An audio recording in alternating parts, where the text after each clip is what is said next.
Welcome to Chop Shop Motors. Today we're going to check in on the 62 Fairlane. We've made a little bit of progress on it. I want to show you some of the additions or kind of little things we've done, and we have a little better plan of what's coming next. So what are we going to do as this project moves forward? There are other projects going on at the same time, so I'm always spinning multiple plates, but I want to keep this one at least front and center enough to see that we're plugging away at it and to show you kind of what we've accomplished as well as what's coming in future videos. So let me show you what's happening.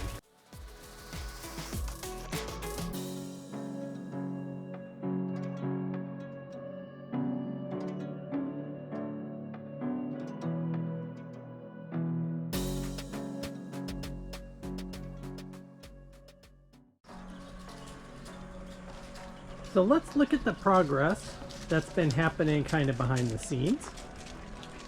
The first piece of progress is I took the GT wheels that came with the car. I air chiseled what was left of the tires off of the rim, and I had a full day of interaction with the wire wheel and steel wool and the grinder. As you might expect, they were a bit of work to bring back, but they were probably from Arizona, right? So they'd spent a lot of years.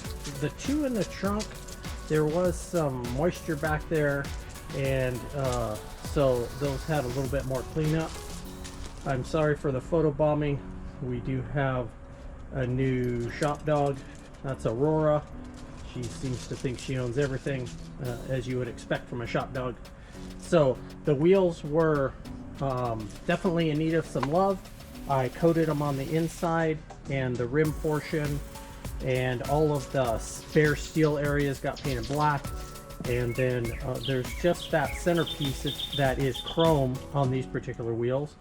And then they got beauty rings, and you know, I'm super happy with how they turned out. I bought a set of BF Goodrich tires for them. They were absolutely used. They're not perfect size, but they are pretty close. The rears need to bump up another size or two to get the tire rake that I want. But for the duration of the time that it's going to move around in the shop while we're doing the work on it and getting it running and all of those things, these are going to be perfect. The other thing is it still gives you the gist of how it's going to look with this kind of package. I have this same wheel and tire package on the convertible. It has 235 on the rear, and it's same way on the other Falcon. The tire sizes are getting a little harder to get exactly what you want in 14, so that kind of factors in. But I'm happy enough with the look to give it that kind of get your creative juices rolling to say I know where it's gonna go. So we put some wheels and tires on it, and some beauty rings and caps, and I'm super happy with that transformation of that look. I also got some tail light lenses for it. The other ones were, you know, probably from sitting in the same part of the yard for a large portion of time, they were pretty sunbaked. So we got some off of eBay, replaced those, so that gives it a little better look on the back. If we go around to this side, quick glance, I did replace, I had a 62 rearview mirror in stock, so it'll have an extra hole right there that will correct when we do paint and body work on it. On the inside, big changes as far as we cleaned out the insulation in the carpet.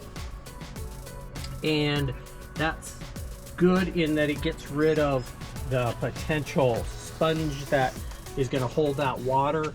We've had some unbelievable rainstorms here in Arizona, which we love, but it's a bit more water than we're used to, so it slowed down a little the progress. The back, you can see, needs a floor. I think you may have seen that in an earlier video. That's going to be one of the first things that I attack, is going to be to put some floor patches in it. So let's spend a couple minutes and look at what's happening on the inside.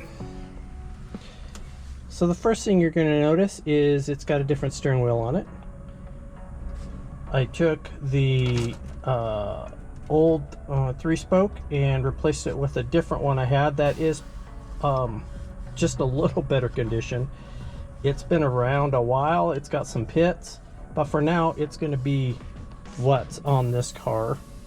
I cleaned up the adapter bell and I cleaned up the tack, so it's gotten it to usable space. It's not perfect, and we'll keep messing with it. It's probably got room to get cleaned up a little bit more, but for now it is probably it's in a good place to again give the car the gist of where we're going and be kind of cool looking. If you look beyond that, you can see that I pulled the instrument cluster out and I've pulled some of the dash trim off, and we've started to clean those items. The inside of the dash is pretty weathered because with the rain, some of the rain kind of coming in, you can look at the front of the windshield there and see a pretty big gap in the windshield rubber. The moisture kind of stuck around in the car. That's where some of the problems with the floor came from, and some of the paint along the doors is you know, really deteriorated just from the humidity of sitting in the car. The dash was going to need a repaint anyway because we pulled the dash pad off.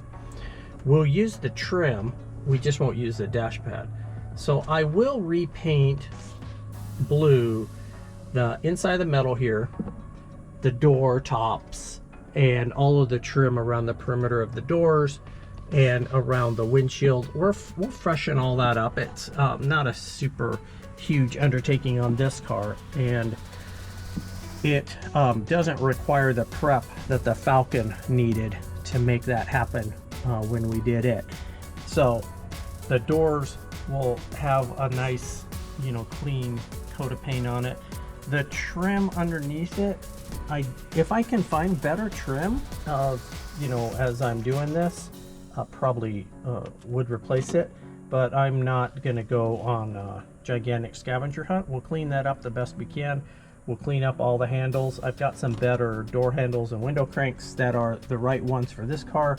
They share some items with some of the Falcons, so I had some inventory that had some of those pieces.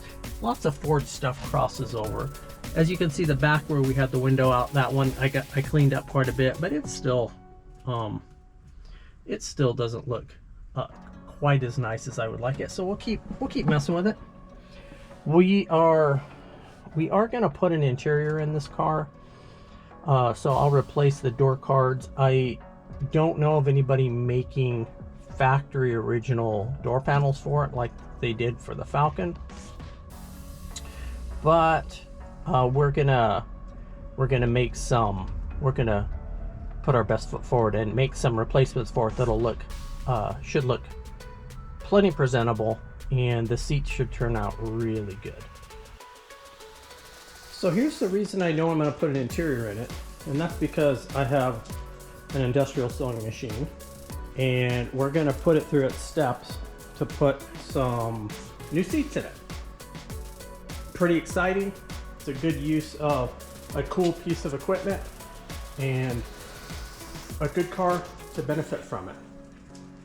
All right, that's my reason and my confidence for knowing I'm going to do an interior in it. All right, let's see what else we have for the interior. The other parts that we have for the interior are a replacement headliner in white. So once I paint all the metal and get that all cleaned up and all the trim like on the inside painted, and I get the floor sealed up with replacement patch panels and coating, I don't want the rain to continue to come in. Even though I put a quarter window in it, it doesn't keep the rain from coming around all the windshield and back window gaskets. And that's primarily where the rain comes in. While the door glass has old seals and isn't super tight, the rain isn't going to come in through theirs because there's a drip rail edge and things of that nature that are kind of built into the car to help keep most of that water out. So the other pieces I got were, I got a new windshield rubber. I think this is the windshield rubber. Oh, this is a back window. So I got a Dennis Carpenter back window rubber, made in USA.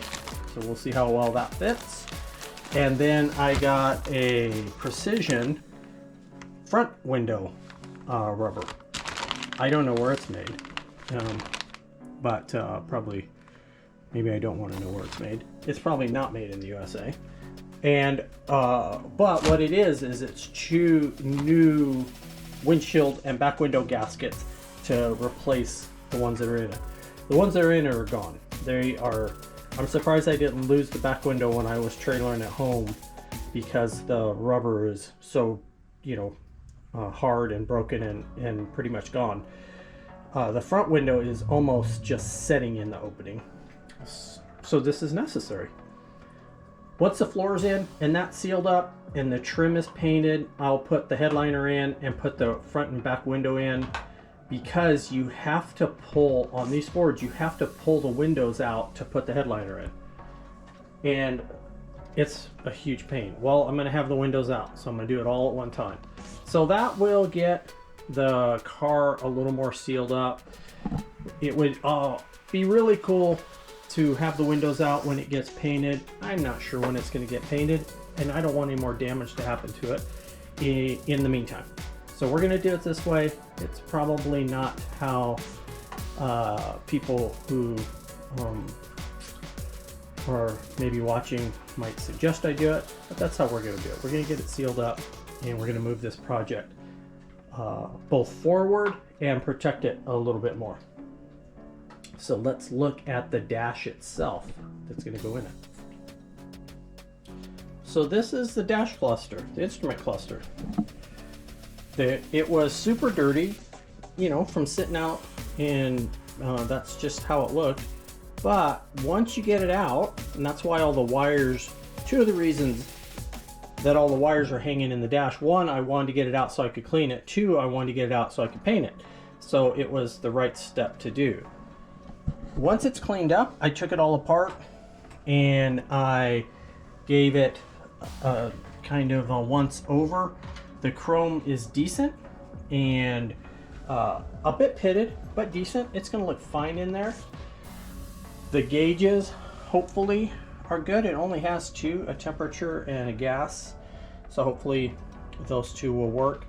It is really the only gauge that I need to have work would be the gas gauge, because I'm going to run 3 other gauges underneath the dash.